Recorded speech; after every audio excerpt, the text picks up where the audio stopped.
هالشمع كفوني خبجن تتراوت فوركس انترتينمنت جرتي سنين جتا أرانتنا قبي أداه كبني دي نجرا قبي أداه خينان كيسوما تينيا مدرة استيرو تفيري جه إسي يخامو مويا أقوما هركسي باي تاني استيرو تي نوجه ساعات ترتي أرماني ستة أرقمني وانتوت إسين أمتاف تجاجل قوتو في دنديتي إسي أفان سرات أجيب فتا أكسب مودو هجيلي سنتا كلمان والدرا دوبان كيسين جرسي سنوتا تلقى هردفتو تخيني أكوما دستون إبسو يالتتي مانا فيام فايا جرا فيام فايا جتي جوهيكا هدو قبا نما خانا خيسوما تهي استيديوتي نوافيرامي توري أرانتن هجي إشي دستون إبسيتي جرتي مالك قوتو أكمتي فيام فايا هجيتك جرتو خوالين لها مكان شيخ سري حياة جمال عبد الله فيام بكمتي تيما فور اكسي غوتو دا ناس جرا اكسما نما يدو جرا كاميرا دو بجراني هركا باسري انا اكسيتي ندينو بكا خانه ترغمنا هنگ سغنتا خينان ولين توران افيرات ني تكبجات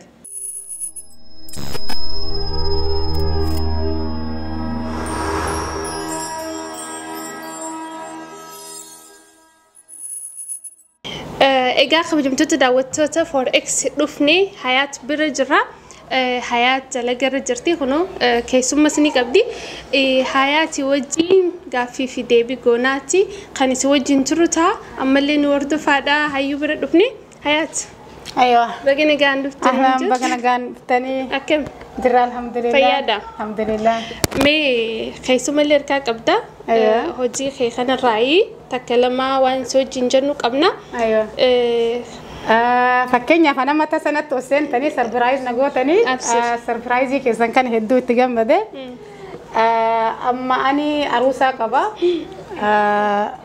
أروسا كوبيسات نينجرا أما في ميكاب رجركا ميكاب مالي من وديفتو بربادني إن شاء الله تكذا كانت تسنين فجتور إن شاء الله أوكي ميكاب ليه خيخنا هون دباو أكاتا إتوج تشاجرتو راهمتا سامبو دانمو مصر دافون برباتي سوندا ولدرا دوبا نتيم مصر تكا جل قبل وانت أساسي تهي ميكاب دا مصر وانت كميكاب مالي قديم باتو ميكابي حمام مغربي كايا سويتي هنا ولما قالت جتورا عروساتك وانت كان برباچسا كان هوندا كومبليت غدتي اسدما ميكابي رجرجتورا كان فكاتا جتورا كوبينكين بريدا دا وان فيلو في وان هوندا فما براك ابدا فما براك ابا اوكي ما شاء الله بريد انما تكيو خامو مصر تكقوبي سودا يرو انغم سرا فدتا مصروتا كقبسو فدلقا ميكابي هدو الفاتا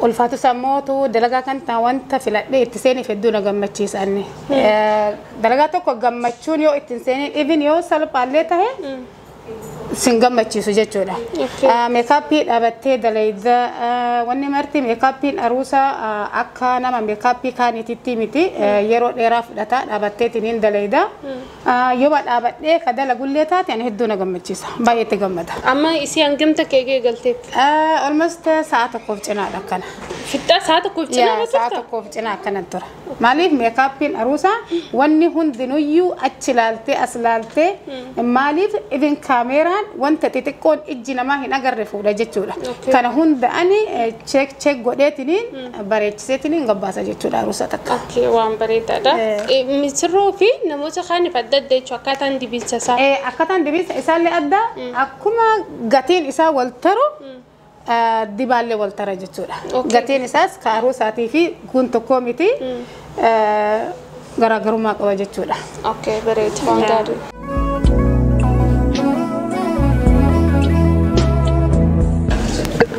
إجا خبرم تتراو تتخينيا أكو مامان تنارجع ترتني ميكاب بيرجع تمرتني بودا ألسينني وفتا فترني وفتا سامبودا بيلو وفتا سنين أكم كفكاتن كوليلا لتعمل لي نوردفا أما روساتي يكونوا تمرتني جيجسو تجرا إسي جيجسيتني كوبي برالي وريد لانكمنا نونيفتنا نوجين تراسنين جل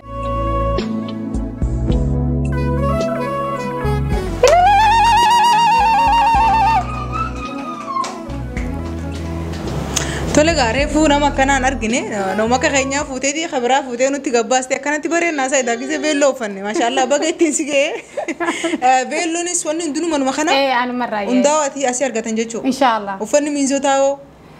Uffanni miinzotaa kana bira jiru sin jira alaas yoo fidatan Marokkoon qabu. Beelloo kana malee khabraa hoo? Qabdu ni qabda? Ni jira. Dikoo kana maa wajjin filannaa namaati wajjin. Akka filannaa namaati isheen kana filatte amma. Okay.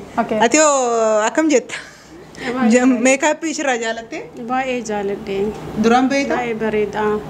Hedduu sirraa bareedee baga ittiin si ga'ee mabruuk siin jenna.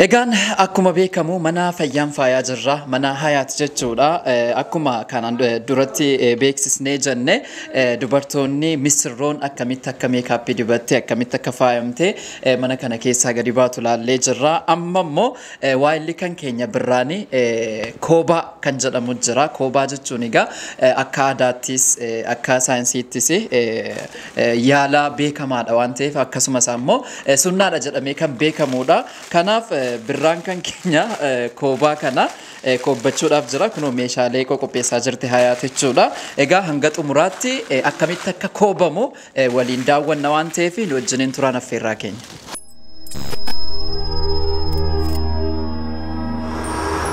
Kunoo tartiibaan eegalameeti jira maalli amma maqaan isaa kun maal jedhama? Kuni dawaa akka baakteeriyaan qaama isaan seenne qaama isaa qulqulleessa dura. Okay jalqaba kanaan qaamni isaa qulqulleeffamaa jechuudha. Hayyee. Kun amma yeroo xiqqoo isi irratti goge booda fuudhee koobaa godhaa fi koobaan ammoo nama fayyaa qabaatee fi fayyaa hin qabaatinis akkasumas ilmi namaa yoo xiqqaate baatee sadiin dhiiga ofii qulqulleessuu qaba.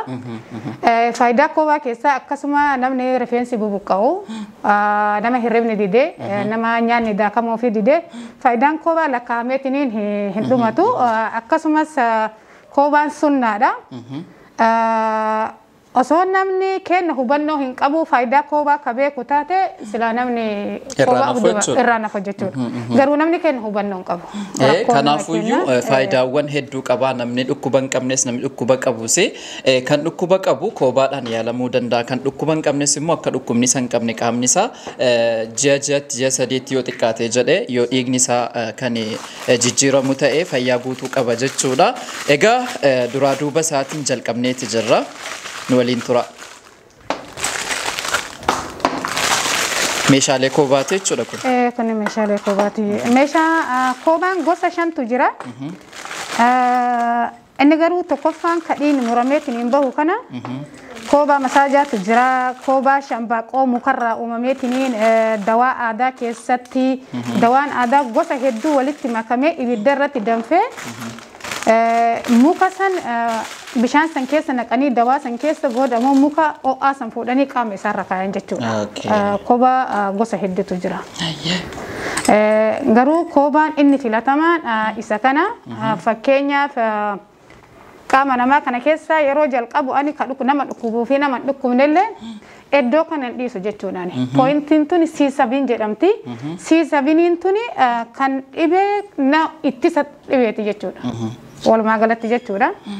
Asirraa jalqaba bismillah.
Amma akkasitti hojii hojjetaa jira jechuudha. Dhiigaa qaama isaa.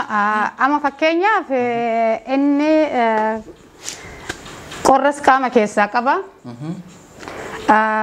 Maaliin beekama? Mallattoo isaatu amma kubbaayaan anirra kaa'e kuni hurkaatiin hin jira kun hin hurkee jechuudha. Mallattoon nama qorra qaama keessaa qabu hurka kanaan beeksisa jechuudha. Yani qorri qaama isaa keessa jira jechuudha. Akkasumas qorra kanas qaama isaa keessaa baasuuf ni gargaara jechuudha kuwwaan.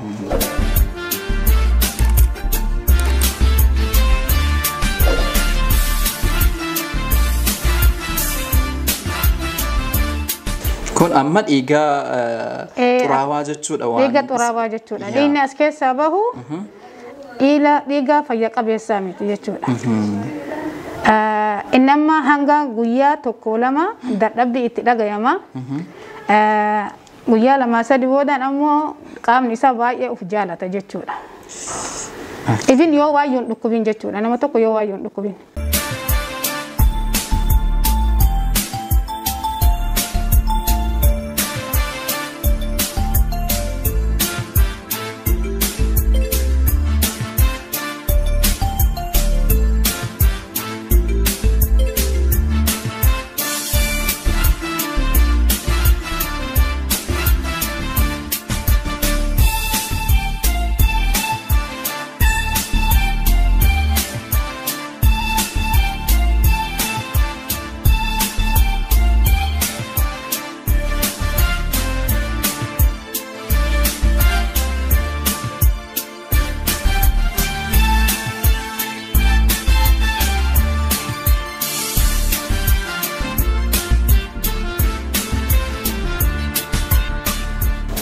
Amma inni qorri hagana man jedhamne qaama isaa keessa jira laal. Burtuqoon cufamu ka ilaal hurrii kanaan cufameetiin hin jira laal. Inni hedduu qorri seenee jira jechuudha. Qorri seeneetiin hin jira qaama isaa.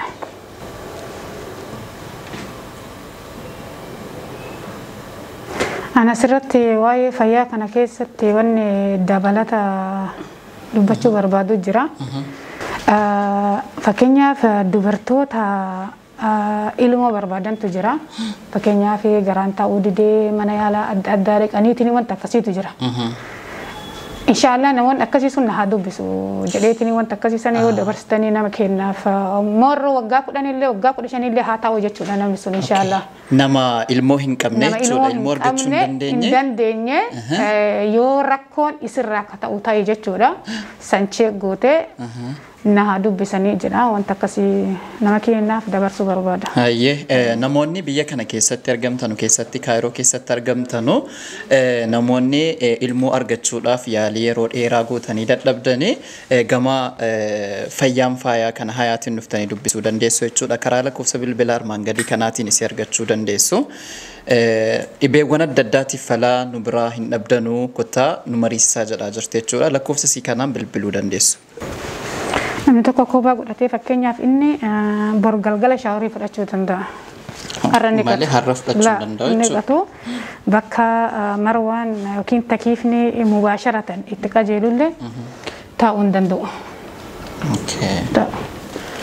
Fakkeenyaaf erga xumurri koobaa kiyyaa isa kana kuni zayituuniidha. Ani zayituunii asitti qurunfudii itti naqee rakkoo gogaan isaa rakkoo akka qabu taate sunillee haa dubbisu. Ammas tokko wanni namni kennan beekne yeroo daa'imummaa haa ta'u yeroo daa'imummaa nama dhawamee fuularra haa ta'u bakka yeroo hunda laaleetiin gadaannes irraa baduu dide. Fakkeenyaaf nama fuularra gadaannessa qabu jira yeroo daa'imummaa irraa qabeete jechuudha. Gadaannesni sun hin badu. Garuu ana bira yaalli hin jira jedhee sanis dabarsuu barbaada. Namoonni godaannisa daa'imummaadhaa kaastanii qabdanu fuula keessaas haa ta'u qaama biraarraa isaa ta'u kottaa yaala ni argattu jedhamaa jira jechuudha. Waan hedduudhaaf fala qabda jechuudha hayaa. Inshallah. Kana barnootumarraan kan argattedha moo aadaadhuma fakkeenyaaf? Barnootarraa argadhe. Barnoota ammayyaa sitti barattee argatte jechuudha. Argadhe. Alhamdulillah.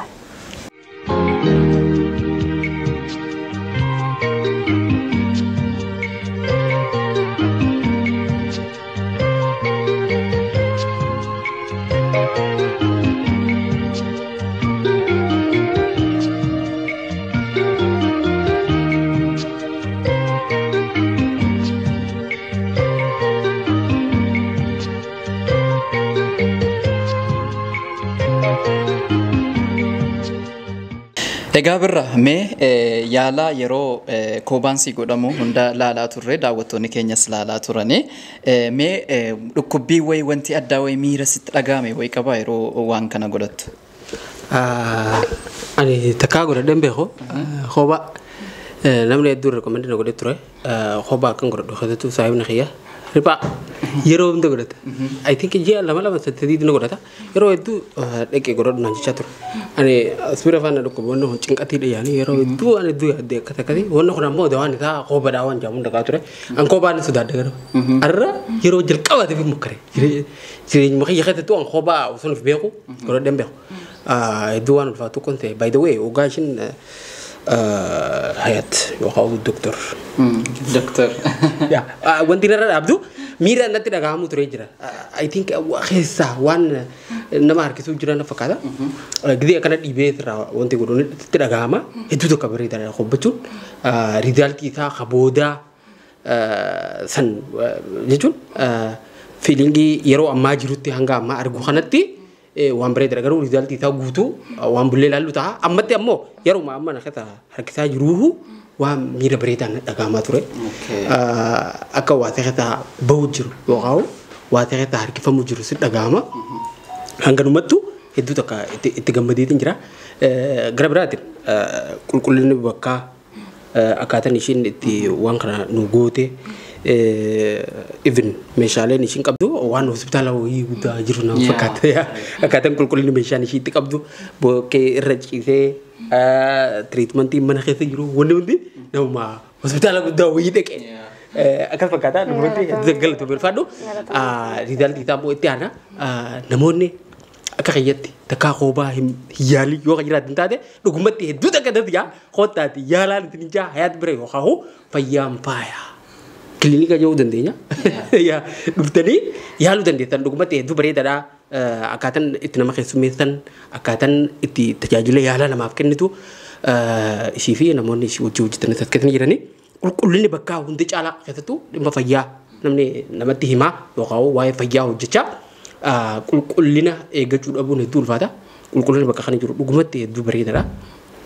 Ani akkuma reemu tana kaate nama hospitaala wayii hospitaalni jedhama fancy ta'e luxury wayii achi jiru na fakkaata dhugumatti hedduu bareedaadha. Ani irraa gammadeetiin jira. Anuyyuu gaafa laalu duraan nan sodaataa ture amma godhadhu na godhaa jira. Anis yeroo biraa dhufee godhachuun kan koonoo waan ta'eef kan kootis wanti biraan dhabamu taatariiti fala wayiin dhaboo hadha wanti hundinuu as jira waan ta'eef wanti dhuftanii keessatti gama fayyaatiin dhuftanii dhabdan hin jiru yoo xiqqaatee jedhee gorsallee fudhachuu dandeessu waan ta'eef namoonni biyya kana keessa jirtanu carraa guddaa qabdu ofirra hin ciisinaa kuttaati keessatti godaannisaa namni qabdanu akkasumas ammoo dubartiiwwan yeroo dheeraadhaaf ilmoo argachuudhaaf jettanii ilmoo dhabdanii dhuftanii isii mariisisuu dandeessu tariiti yaala wayii argachuu dandeessu waan ta'eef akkasumas ammoo namoonni qaama keessa dhukkuba adda addaa qabdanu koobaadhaanis akkasumas immoo waan adda addaatiinis fayyitanii galuu dandeessu waan ta'eef karaa lakkoofsa bilbilaatiin ayaatiin quunnamuu dandeessu. Ammas sagantaan keenya akkuma itti fufetti jira jechuudha. Egaa kabajamtoota hordoftoota Forex Entertainment irraa akkuma isin himne fayyaan faaya jirra. Akkuma reefuun tana agartan kan dubartoota dhiirota anillee experience waan takka godheen beekne yeroo jalqabaatiif koobaa godhee fiilingii akkuma na agartan kana bareedeetiin jira. Amma waan ajaa'ibaa isin himuu deemna. Waan ajaa'ibaa waan yeroo dheeraa itti rakkachaa turre furmaata argannee jira. Maali jechuun kan ta'e dhugumatti surprise ajaa'ibaati. Arraan tana barahaa Saharaa bosona godhuu deemna. Lafa goggoydee magariisuu deemna. Faaya fayyaa hoggaa dhuftan bareedina akkasuma fayyaa nama dhibee qabuu fi kana qofa osoo hin taane barahaa misoomsinee lafa magariisa godhuu dandeenyaa jaan akkamitti Isaak Zeenuu rifeensa Isaak Zeenuu magarsuu fi akkamitti akkama yeroo immoo kan waliin daawwannu taati hanga dhuma sagantaa teenyetti ammallee nu waliin turaan na ferrate kan kabajaat tole mee hayat akkuma beekamu gaa Isaak Zeenuu bakka hedduu geessinee waan hin godhin hin qabnu rifeensa isaa dideeti barahaa kana tahee isin biratti ammoo fayyaan faayatti furmaanni akka jirudha. Rifeensa isaa even hedduu akka rakkisneedha deebuudha fi yoo rifeensi isaa seenuu deebi'e. Addunyaa kanarra wanni hin danda'amne takkallee akka jirre kanaan proof goone jechuudha. Kanaan turki wanni dheeyxaniif hin jirtu. Fayyaan faaya yoo dhuftan rifeensa dhiisi wanni biraatu ni deebite I think. So mee rifeensi isaa kun hoggaa ilaalamu rifeensa deebuudhaaf abdii qabu moo yookaan rakkoo maalirraa dhufee akka inni jirutti umrii isaa yoo nutti hijibe malee umriin isaa akka ijoollee ta'edha. Umriin illee qadeeme miti. Akkasuma rifeensi mee jalqaba irratti osoo garaan dhufin dura rifeensi nama tokkoo maaliif dhumuu danda'a? Rifeensi nama tokkoo wanni caccabuuf wanni buqqa'uuf hubannoon nama kennaa. Fakkeenyaaf zayitii itti jijjiira. Zayitii miti zayitii takka miliyoona tokkoon bitee inni amma yoo itti godhe homa takka akkanuma homaan jijjiiraman. Rakkoon rifeensaa jalqaba irraa garaa keessa jechuudha. Nama guddaa darakiyyaa qabu guddaa darakiyyaan isa nama quufa mormaa qabu rifeensi isaanii buqqaa. Nama animiyaa qabu nama garaacha isaa ilmi namaa kamiyyuu garaacha ofii qulqulleeffatu malee rakkoon tokko irraa furamu. Kana namni kenna bareechee beekuu qaba. Namni kenna nyaanni anamma nyaata nyaadhu yoo homa takka nan dhukkubsin nyaadheetuma xuula hayaata kiyyaa akkasuma jiraadhaan. Laa ilmi namaa garaachi isaa qulqullaa'uu qaba. Yoo xiqqaatte baatiin wanta garaacha isaa qulqulleessee macuree isaa kana keessa even wayita sagaraa bayuu akka salphatti seenee bayuu qaba. Nama torbaanitti torbee lamatu itti sagaraan seenee jira. Kuni dhibee guddaa kaasatan dubartoota irratti wanni maadiyaatii fidu isa kana. Nama tokko asiteetti yeroo na bira dhufan natti machuu saalfatan. Kuni saalaa miti. Dhibeen saalaa miti. Kama gubbaa kanarraa natti himan. Yoo anni wanta biraa kennuuf isaan achuma jiran. Anammoo moor bira taree wayita gaafadhu rakkoo gogiinsa garaa yoo qabaatan rakkoon tokkoon furamu. Dubartootaaf wanni an dhaamu. Rakkoo maadiyaatii warri qabdan garaachi keessan qulqulleessa namni fayya qabeessi tokko yoo xiqqaate sagaraa guyyaatti 2-3 seenuu qaba. Ka torbaanitti seenu du'aadha suni. Du'aa ruuhiin keessa jirtiif deema sun. Fakkeenyaaf inni amma abdii kutee na fakkaata garuu asirratti waan dubbachuu qabu fakkeenyaaf yoo maatii isaa keessa fakkeenyaaf nama faaxuu qabu jira nama moluu qabu jira maatii namaa keessa jechuudha. Maatii keessa yoo jiraatu taate wanti akkana yaalamuuf carraan inni qabu harka 100 harka 2 yookiin tokko maatii keessa jiraate. Wuraasa sanyirraa dhaalee jechuudha. Wanni sanyirraa as dhufe suni even dhibeen sukkaaraa yoo sanyii keessa jiraate yaaluuf in ulfaata. Ka guyyaa keessa dhufe san ammoo moor yoo akkasitti yaaluu dhabanillee hagam tokko badadan qaba jechuudha. Fakkeenyaaf inni amma maatii kan kee keessa wanta akkanaan jira moo hin jiru akkam? Gara abbaatiinis gara haadhaatiinis namni moluun hin jiru anamale. Okay, yeroo jalqaba maalirraa si jalqabee? Musiibaan tuttuba qofa buutee. Qofarratti buutee. Erga si jalqabee hagam sirra tureetiniin jira maalirraa ka'eetiniin akkana ta'uu danda'e? Faaxuun erga asii fasiin seene waggaan isaa fagaatee rabbo. Waggaa 22-23 waan akkanaa keessa jalqabeera. Ati moluu dhalatee jechuudha gati? Okay, ati ittuma calliste jechuudha. Ittuma callise bakka sitti hin kennine. Ittuma callise. Akka namoota kaan rifeensa kan koo kana waan adda addaatti dibee itti fayyadamee sin beeku. Hin kunuunsite jechuudha. Hayyee okay kun asiif asiin seenuu waggoota lakkoofsisee ka asii kunoo. Inni garri caalu ergan biyya kana dhufeeti. Okay. Ergan biyya kana dhufee keeppiin fayyadaman ture. Keeppiin an fayyadamu waan naannoo kana keessa rifeensi dhumee fi qorranna seena. Sammuudhaan si seena jettee sodaatte. Qorran waan na seenuuf keeppiin godhataa ture. Ogguun keeppii kana godhadhu immoo daran fagaataa deeme. Hayyee amma rifeensi kan kee kuni hanga asii kuni furmaatanii qaba abdiin kutini fakkeenyaaf dawaa ittiin pilaazmaa ka jedhamu jira fakkeenyaaf pilaazmaan dhiiguma kan kee kanatu sirraa bahee maashina keessa galu jira maashina san keessa galee bakka gosa lamatti addaan baya gosa irraa mataa namaatti itti naqamu jira gosa gatamu jira gosa san hin naqatta baatitti yeroo tokko suni ka fudhattu jechuudha wanti biraa ammootu yoo wanta rifeensa dheeressu jira. Even zayitii tu jira zayitiin fakkeenyaaf zayitiin qobboo rifeensa guutuu irratti beebii heerii baasuu irratti wantoota kanatti kanneen isaa olaanaadha. Fakkeenyaaf ati amma dawaan si kennamu suni pilaazmaa tahee dawaa rifeensa dheeressu tahee au injekshinii si kennama. Injekshiniin kun akkatti amoodii miti kasii kennamu jechuudha. Digirii 45 irratti mataa namaa kana irratti naqama jechuudha. Digirii 45 irratti itti naqama. Namni kana sodaatu ammoo namni marfee sodaatu marfeen tuni marfee insuliiniiti namni hin beekne hin jiru. Even wanti isin nama gadi seentu hin jirtu. Namni kana sodaatu isa kanaan kennama jechuudha. Maashinni kuni wanta biraatti dhufi asirratti gala. Yoo fakkeenyaaf si dhukkubse 5 irratti deebisa akkasitti dabalaa deema jechuudha. Dawaa san itti naqaatiniin kanaan dalaga jechuudha. Adadan kanaan dalaguun rifeensa kan kee keessa wanti sun gadi seenaatiniin deema. Aw kanaani kana nama barate malee nam tokko ittiin dalaguu hin danda'u. Kana jira kana namni any person ittiin dalagachuu danda'a kana. Fakkeenyaaf warri dubartoota warri beebii heerii baafachuu barbaadanis kana qulqulleessanii saanitaayizariin erga itti fayyadamanii bayanis saanitaayizariin qulqulleeffamuu danda'a. Kuni zayitiin itti naqama qoree qaba wanni kuni harka nama waraana jechuudha. Namni ufi eeggannoon fakkeenyaaf yeroo asitee namni na biraa fudhatu an akkamitti akka itti fayyadamu inni maafi kuni yeroo akkanatti mataa kan kee kan arrigamu dhiiga xiqqoo isii baasa jechuudha. Hooqee dhiiga baasa jechuudha. Yaareeti yoo dhiibatte dhiigni suni ba'u moor wanta baay'ee bareedaadha jechuudha. Akka wanni itti dibamu bisabti keessa gadi seena jechuudha. Seegalee dawaan biraa ammoo tuyyuu torbee jalsaa taa'uu qabda jechuudha. Torbee fudhachuu qabda. Torbeen jechuudha. Pilaazmaan ammoo tuyyuu baatii takkaan fudhachuu qabda. Abdii hin kutini rifeensi kan kee abdii qaba siin jedha. Yoo ka fuulduraallee abdii dhabe hanga asitti abdii qaba abdiin kutin siin jedha. Maaliif mallattoo nama fakkeenyaaf irraa haasutu malee rifeensi irra jira. Rifeensi irra jiraannan kalas abdii hin qaba. Fakkeenyaaf kanaan dalagadaa ati ka fudhattu viitaamin B12 fudhatta, ziinkiin fudhatta, viitaamin D fudhatta. Sadii kana jechuudha.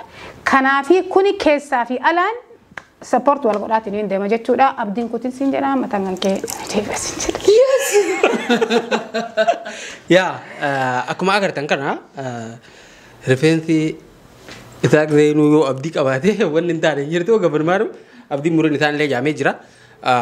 Of course namni akka amma agartan kana namni hedduun hoggaa rifeensa ol seene definitely jarjarree wanna kun akka mul'anneef keeppii irra keenya akkuma reemtu irra dhageessa wanni irra kaan rifeensa irratti dhiibbaa fida jaamee jira. Isaa zeenuu ammoo tajaajila garaagaraa kan nuufi dhabuu fi dafee gara yaalaa dhufuu dhabuu isaati malee rifeensi isaa even ammaahu abdii guddaa akka qabuudha. Yeroo dhiyootti gofaree ta'eeti agartan jenneeti abdii goona waan kana hordofee qabuudha isaati. Tole akkuma agartan kana yeroo xiqqoo booda fayyaan faayatti dawaa asitti kan namu kana hordofee yeroo muraasa booda rifeensi isaa gofaree kan waliin agarru ta'a.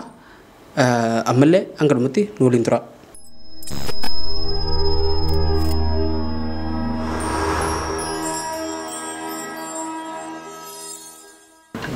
Dhimma dhukkubbii mataati wal qabate namni kamiyyuu jechuudha. Dhukkubbiin mataa homa jiru. Dhukkubbiin mataa gosa hedduutu jira. Suni furmaatan qaba. Furmaanni isaa koobaadha. Koobaan pooyintii koobamu jira. Hanga dhukkubbiin suni dhiisutti rakkoon nama kenna asirratti wanta dubbachuu qabu. Fakkeenyaaf nama hedduun na bira dhufa namni dhukkubu jechuudha.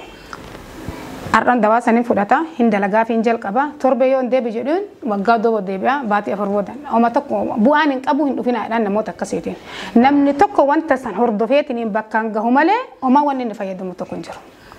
Yeroo keessanis hin gubinaa mallaqa keessanis hin baasinaadhaan nama kenna rakkoon nama kenna san hir'inni nama kenna jechuudha baay'ee. Yaa hedduu bareedara gara biraatiin ammoo rifeensa akka isaa kanatti namarraa dhume qofa osoo hin taane amma keenya bubuqaa. I think gara isaatiin dhufu jiran fakkaata. Taiba. Cuma neeg. Hedduu bubuqaa.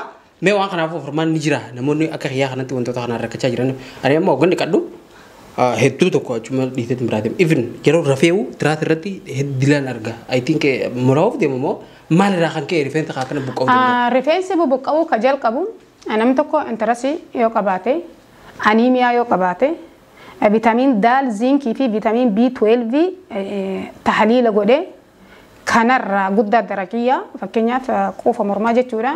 Kanneenirraan bilisa yoo tahe namni sun garaacha ofii qulqulleessee vitaminoota kana fudhachuudha. Okay, garaa wal qabate jechuudha. Bizzab. Garaa wal qabate. Hedduu bareedadha. Qophii gaariidhaan ta'an waan hedduu tokko asitti dubartootarraa dhiirota fayyaan faayatti dubartoota qofa osoo hin taane dhimmoota bareedinaa wal qabatu akkasuma fayyaa wal qabatu hedduu tajaajila akka kanatan kan agarreedha. Haasaa qofa osoo hin taane kan ijaan illee akkasuma tajaajilamnee itti agarreedha. Mee sagantaa keenya osoo xumurree turetti wanti tajaajilli isin asitti kennitan maal fa'aadha takka lamaan nutti hima fakkeenyaaf namoonni asitti bareedinaafis haa ta'u dhukkubsatanii haa ta'u gamana dhufan tajaajiloota akkam fayyaan faayaa irraa argachuu danda'an. Okay, ani kan na biratti argamu miidhaginaa fi fayyaadha. Ogummaa lamaan kana daran jaalladha lamaanuu jechuudha. Maaliif wanti fayyaa kun waan an baradhe baay'eedha. Morsilaa ka tajmiilaa san ofirraa dhiisee kan of garuu ni jaalladha akka godhuun qabu. Wanta jaalladhuuf dhiisuu ni jaalladha. Ani ijoollummaa kiyyarraa qabee jechuudha. Ijoollee didiqqoo hiriyoota tiyyaa walitti qabee homa muuxannoo tokkoyyuu kan qabne akkuma sanittuu bareechisuu jaalladha jechuudha. Moor wanta kana erga baradhe immoo daran jaalladhe. Fakkeenyaaf anama waa'ee gara fayyaatitti wanni ani qabu koobaa kanarraa jalqaba dawaa aadaa. Fakkeenyaaf nama tokko koobaa wayita godhu maal dhibeen isaa garaa keessa maal akka ta'e ilaalee koobaa kanaa fi dawaa aadaa wal bira kennaa fi saniin dhugaa koobaan fudhata.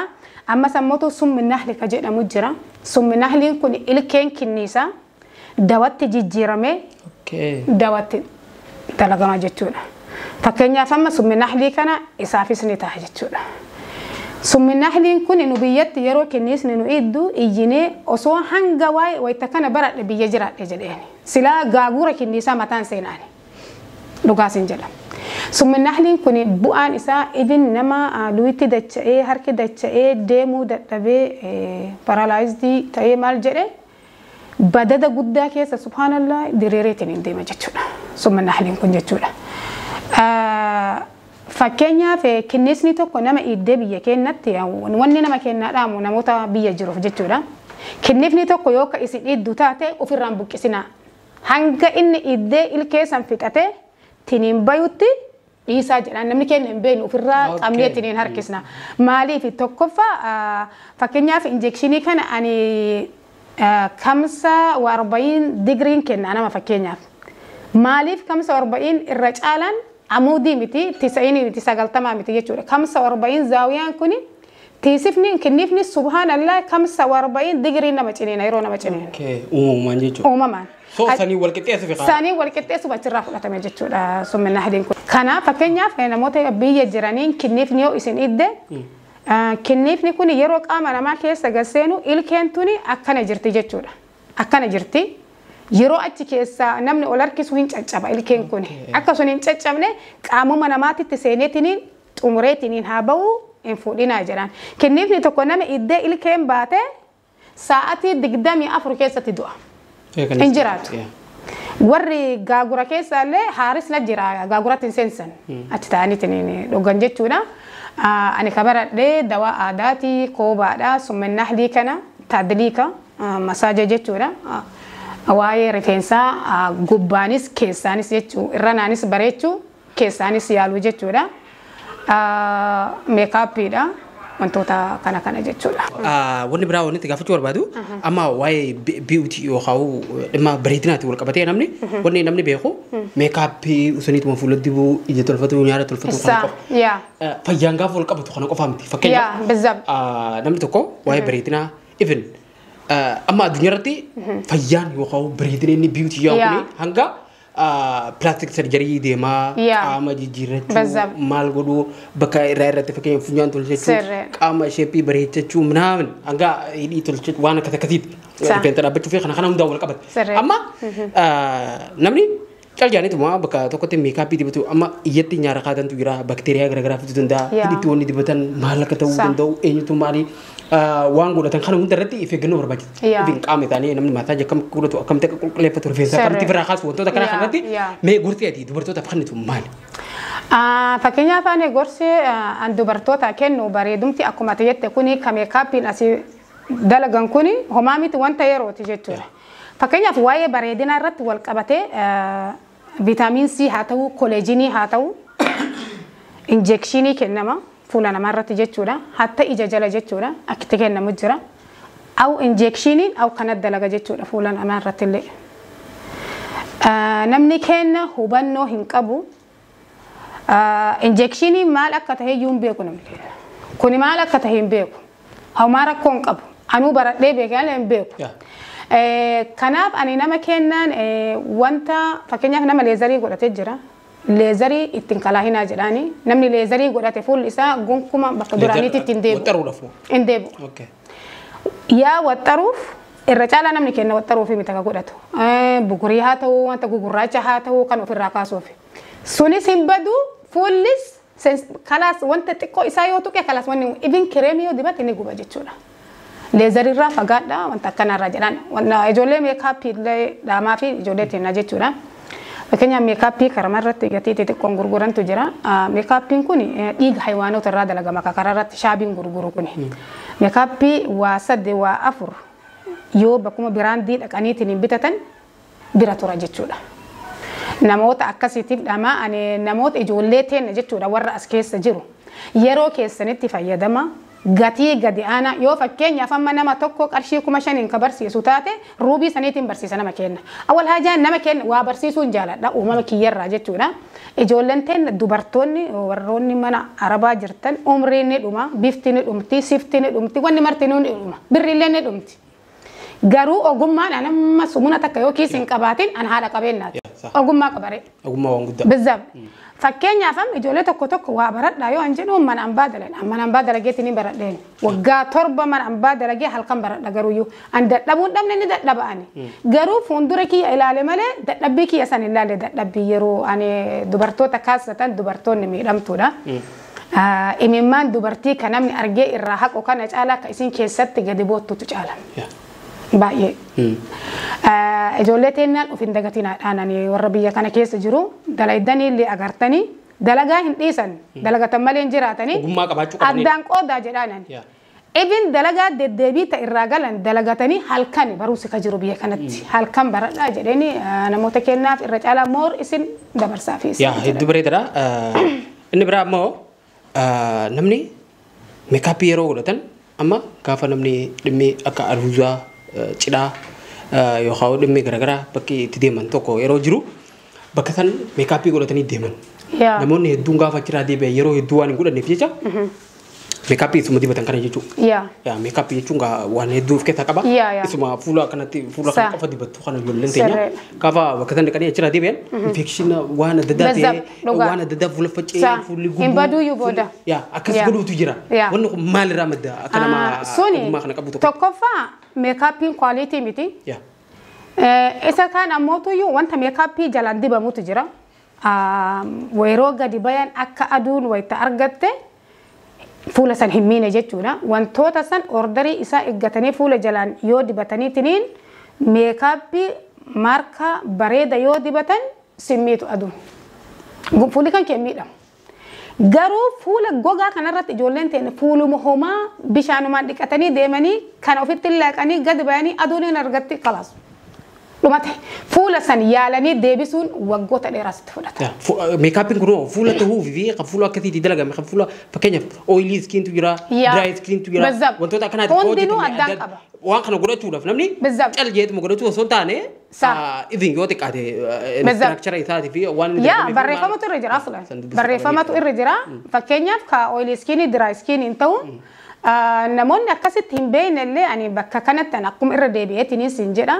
Namoota fakkeenyaaf manuma ambaa kanallee dalenne jira nama firii taayimii qabu akkanumatti koottaa isin barsiisa homa kana addaan isinii baasaadhee kadhadheetiniin ka dadhabee jira. Seegalee namni yeroo meekaappii dibatu bisa fakkeenyaaf amma meekaappii asirratti ilaala nama namni asirratti meeqa ilaalamu. Fuula kan kee keessa bakka kanarratti ilaalta meekaappii bakkitee biraandoota gugurdaa wayita dheetu ka teestii fachisii kaayantu jira.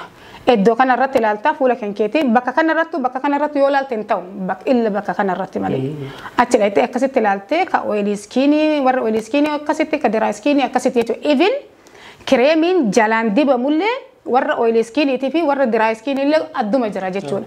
Wanni kun hundi yoo akkana taate fuulli namaa wanti baduuf tokko jira. Hedduu galatoomii ulfaadhoo waan hedduu gaaddaan nu baaftee keessattuu dubartoonni naannoo fagoo jirtan sagantaa kanarraa waan hedduu akka hubattan shakkii takka illee qabnu namoonni immoo biyya kana keessa jiraatan bakka kana dhuftanii even yoo barumsa guddaa ta'uu baatellee akkamitti fuula keessan akka tajaajiltan by the way waa'een fayyaa beauty yookaan bareedina ifi eeguu fuula qofaa miti qaama fi guutuu akkamitti akka meekaappii godhatan akkamitti akka eegan akkamitti akka qulqulleeffatan namni hundinuu akkamitti qulqulleeffatan beektan garuu karaa fayya qabeessa ta'een akkamitti akka bareeddan yeroo waajaa qabdan akkamii akka maal dibattanii akka gabbaatan fuula keessaniif waan akkamtu isinii ta'a waan jiru barachuudhaaf fayyaan faaya namaa isiniin jenna lakkoofsa bilbilaa kaatii gaditti agartan kana nuti dhufnee laallee istuudiyoo teenya ittiin mutiin jiru akkuma agartan kana tajaajilamnee agarreeti.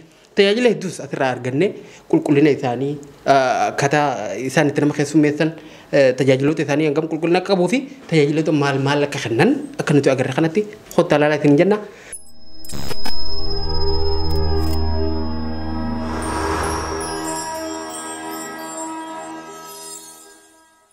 Tole daawwattoota keenya deemnee kophaa akkasuma malaaxaa isaa qifis dawaa garree arraan tan ammoo qayya bira jira.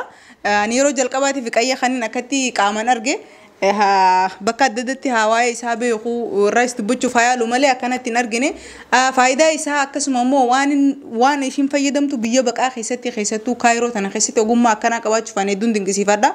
Namoonni hunda fayyada abbaa kamuu fayyada kanaaf maaltu akka fayyadu faayidaa isaa maal akka itti gootee maal akka amma dibaa jirtu aara kana walumaanuu argaa jirra.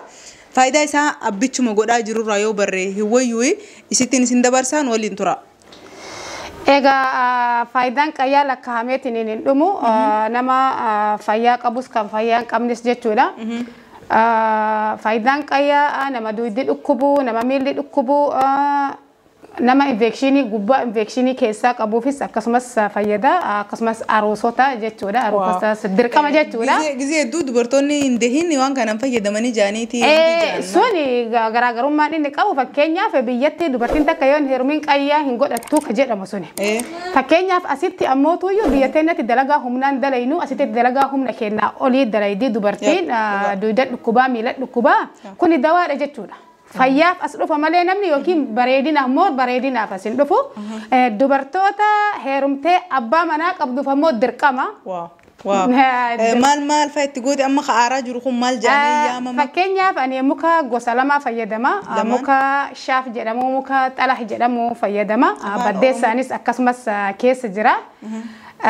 Muka shaaf xalah jedhu kun biyya Suudaan irraa dhufa baddeessaan ammoo biyya teenya irraa dhufa asitetti ammoo wanta ani itti dabalu maaskiin kun kan ani fayyadame asitetti daa'ima qasiila uruuda jechuudha kun ka fuulaaf fayyadamu kunis akkasumatti buna jechuudha buna zayituunii wanta adda addaa kun hundi jechuudha ka fuulaati jechuudha wal duraa duubaan jechuudha ka maaskii fuula irratti godhamu uruudni ammootuyyuu biyya kanatti namni daakama bitata moor jiraa kana bitatanii osoo ofii daakkatanii baay'inatti tola ani garuu warra kaasamara kiyyaatiif kana daakeetiin hin fayyadama asitti ammootu wanti ani qabu asitetti habbat barakaa qaba nama infekshinii adda addaa qabu wanta adda addaatiif jechuudha habbat barakaa qaba kun habbat barakaadha kun ammootuyyuu qisxil hindii jedhama kun quraana keessatti illee warri quraana qara'een beeka habbat barakaallee akkasumatti beeka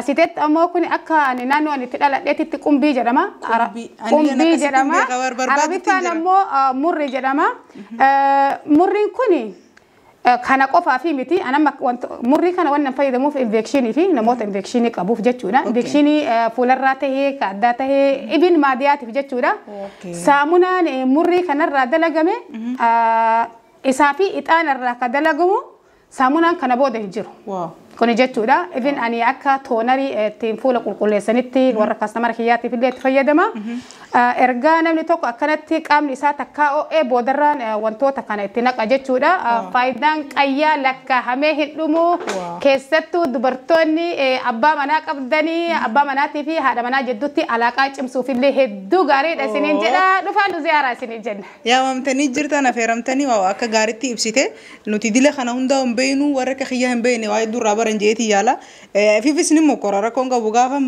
wanti jee haalan irratti annan afeera kanaaf wanni kun fayyaadha faaya fayyaadha walumaa galatti akkuma maqaa ishii ibsu yaalletti wanni hanga ammaan tanaa nuti ilaalutti jiru meekaappii qofa osoo hin taane fayyaa qaamolee namaa kana keessattuu baqattoonni biyya baqaa keessa irra hedduun qaamni keenya dhukkubsataadha sababninis hojii mana namaa waan dalagnuuf dubartoonni faan keessattuu oowwa fi qabbanaa jira kanarratti hundi keenya miidhaa qabna dhuftanii waan dandeessuun hanga ogummaa ishiitiin isin yaalti isiniin jenna lakkoofsa bilbilaa kanaan bilbiltanii mana ishii dhuftanii wallaanamuu ni dandeessan fayyaa qaban fayyaa isa rabbi isin haa deebisu sabab saddaa jaammoo rabbiin.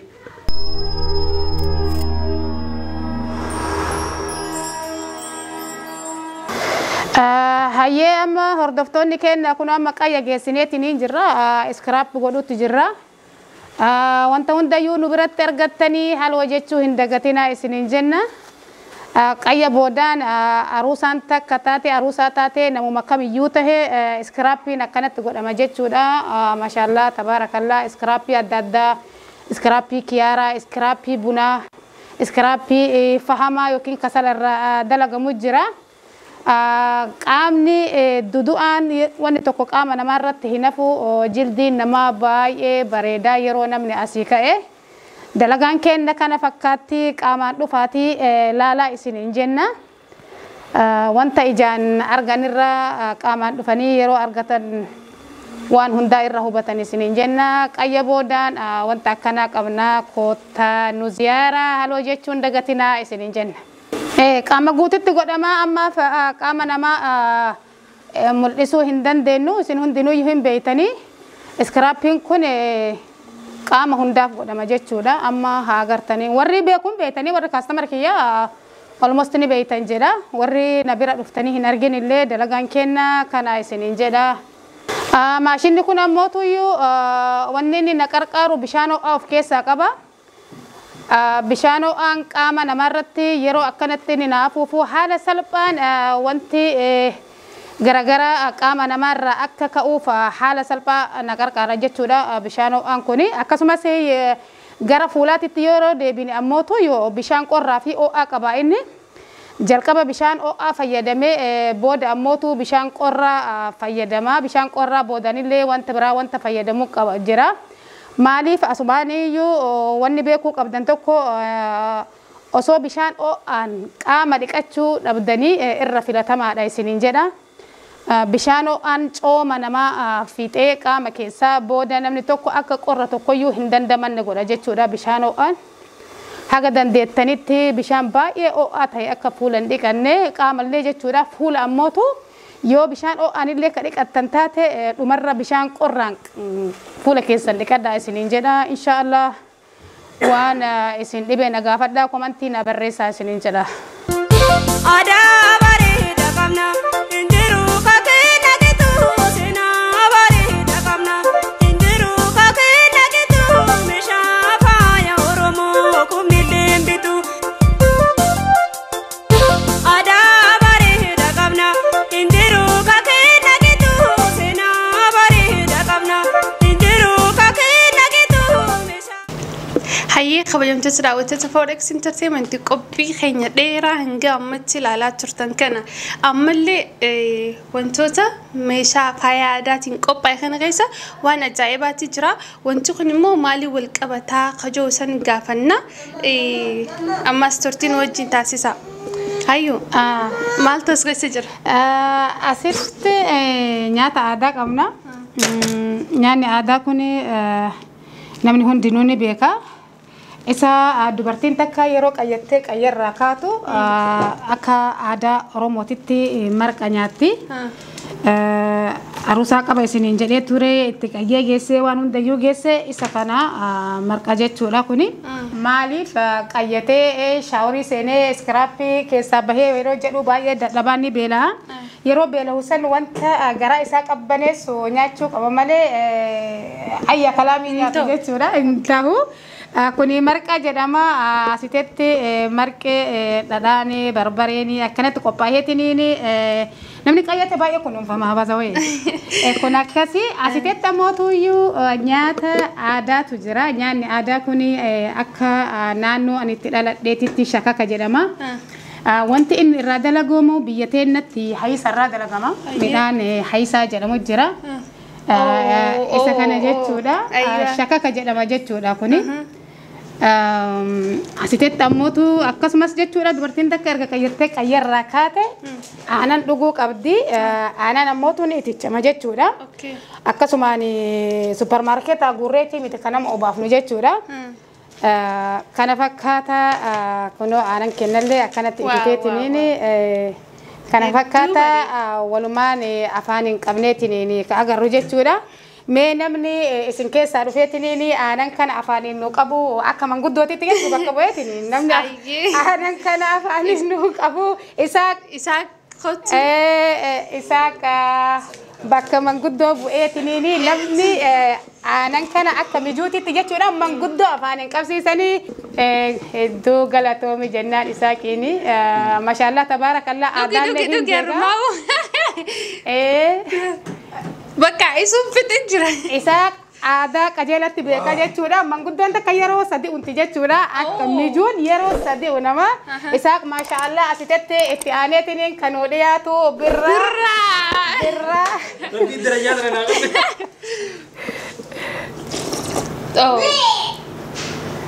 Amma Addis Ababa saabante. Kasi balante. Dugi. Maashaallah tabaarakallah.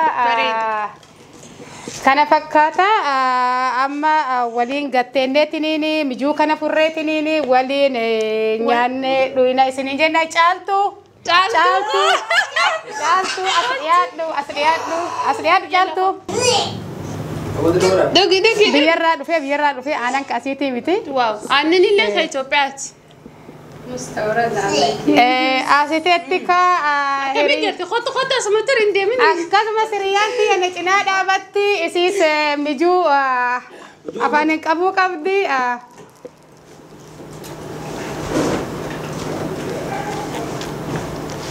Hayyee hedduu galatoomii tunis hiriyaa tiyyaa maal nakumatti akkam goonaree.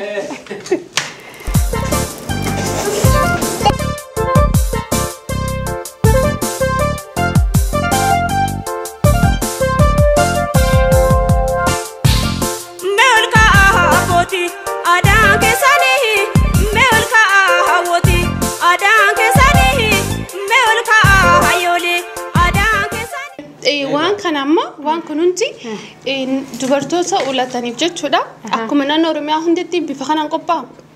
Dubartoonni aadaa Oromoo keessatti akka naannoo hundaatitti wanta wal fakkaatu jira.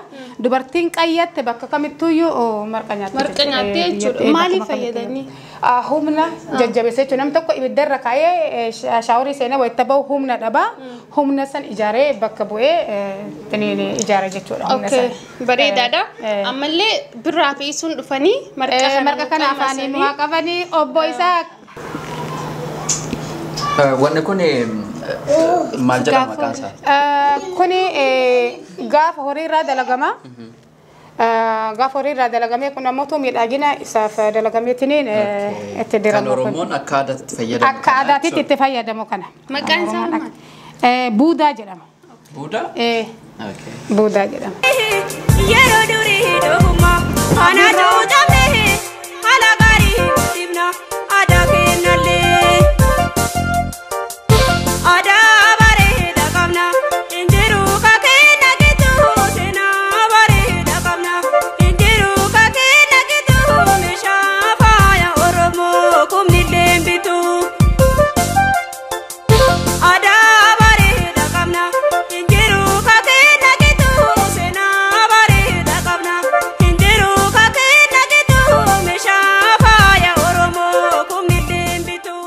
sagantaa keenya hanga ammaa nufaan turtanii nu hordofuu keessaniif hedduu galatooma isinis warri fayyaan faayaa galatooma faadhaa ni jenna qophiin keenyaarra kan hanga ammaa daawwachaa turtan kana fakkaata torbaan qophii biraatiin hanga walitti deebinutti nagaan nu tura.